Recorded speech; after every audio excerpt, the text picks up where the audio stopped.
Hey, today I'll show you how to fix damaged earpads for these Beats headphones. This tutorial will be useful for other earpads that have similar construction. Start with taking off the earpads by turning them. Do the same to the other side because both earpads are peeled off. Typical problem for Beats. Then take off the old spare glue. Additionally, scratch off the plastic, so our glue would have better contact with surface. Filter should be glued first. For this I use normal super glue. I think one tube of glue is enough. To fix earpads you will need cloth pegs or many moving hands. Process is not so difficult. Apply glue on the plastic edge and squeeze them together by tightening earpad fabric.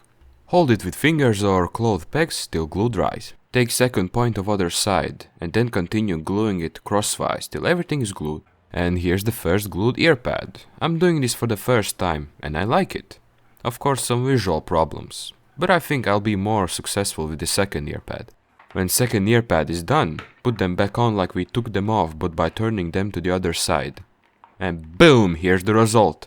We can continue using these headphones with no worries. Hey, thanks for watching. Don't forget to click that like button and subscribe. Ciao.